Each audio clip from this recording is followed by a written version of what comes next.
question. If the all-time Broncos played the all-time Bengals and one in their prime, who wins? Shit, we man, We we need the yeah, dog. we Man, we we stop a hole in Ocho the man. And that's a damn good question. I think at the end of the day, you have to give the edge to Denver, but there's just so many different factors that it's honestly not as close as you would probably think. Because with the Denver Broncos, you have to ask yourself, are certain players considered to be a Denver Bronco or from another team? We would love, as Denver Bronco fans, to consider Champ Bailey to be a Bronco, but let's keep it a buck. Washington still might be able to claim him. Alfred Williams, is he a Cincinnati Bengal or is he a Denver Bronco? You're not going to be able to claim Neil Smith. He's a Kansas City Chief. That's all there is to it. Defensively, you're still going to have Steve Atwater.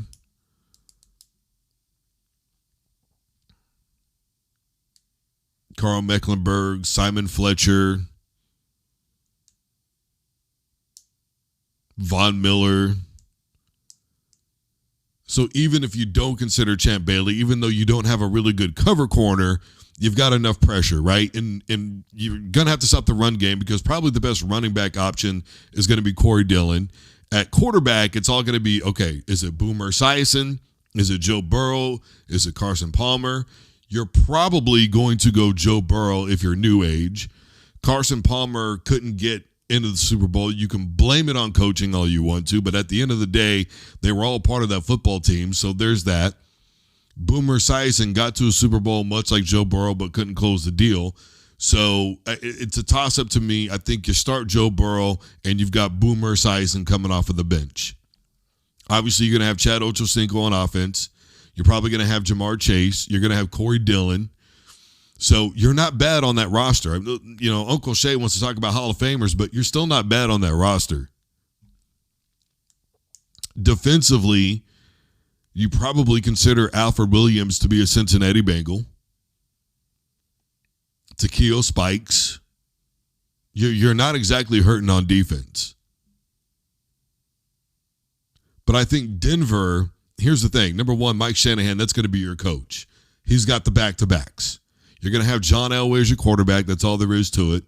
Coming off of the bench, I know people are going to want to consider Peyton Manning a Denver Bronco, but let's keep it a buck. He's an Indianapolis Colt. That's all there is to it. So it's probably going to be Craig Morton's, right? Quarterback who got different in the Super Bowl in the 70s. Obviously, you're going to have Shannon Sharp at tight end. You're going to have the offensive line that was there when Denver won the back-to-back Super Bowls. And don't forget, here's a significant part. That offensive line was literally the smallest in the NFL. They were going up against big-ass Gilbert Brown, badass Reggie White.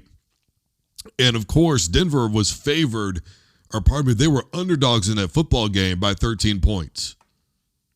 It was the biggest margin in Super Bowl history at that time for underdogs.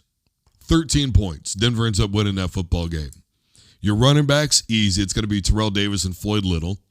Quarterback, easy. It's going to be John Elway, like I said. But again, at wide receiver, I guess you could say Ricky Nattiel, but he was really only had a couple of good seasons because he ended up getting hurt, right? I guess for nostalgia purposes, you probably go Mark Jackson or Vance Johnson or, you know, somebody to that effect. You're going to have Rod Smith. That's going to be a given. But I think wide receiver is still going to be tough. Ed McCaffrey, is he a Denver Bronco or is he a New York Giant? That's a tough call. I think most people will tell you he's a New York Giant, even though he won the Super Bowls with the Denver Broncos. I think most people will tell you he's a Giant. In fact, didn't he end up winning? Was he there when the Giants won that Super Bowl against Washington? I can't quite remember. Or against Buffalo, pardon me. I can't quite remember. I mean, I've got football history up here, man, but I can't remember everything.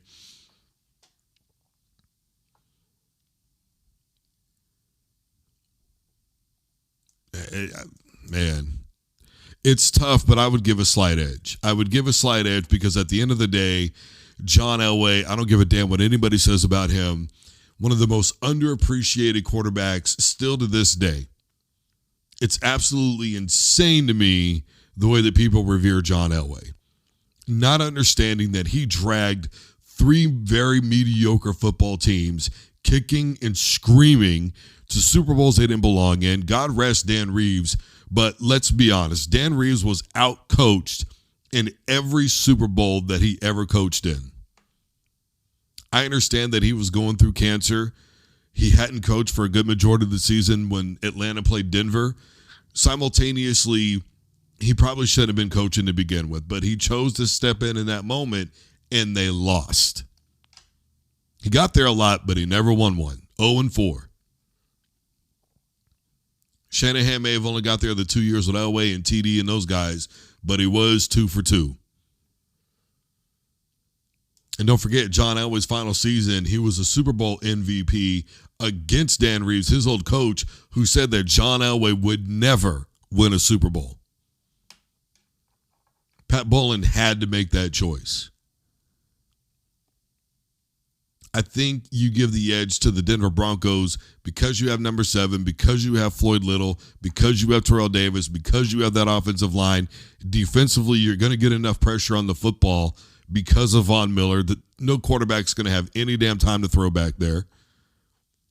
You're going to have Von Miller coming from wherever. You're going to have Simon Fletcher coming off of the edge. You're going to have Steve Atwater back there laying the wood to everybody.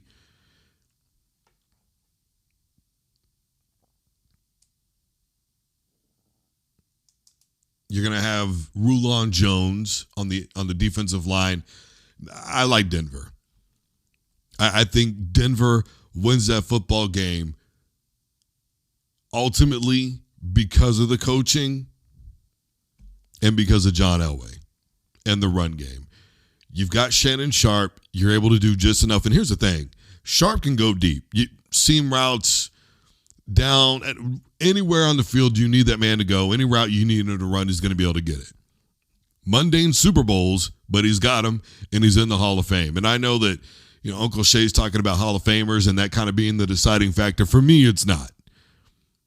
I think to myself, there's just too many other things there. And if you consider Champ Bailey to be a Denver Bronco, he shuts down Ocho Cinco. That's all there is to that.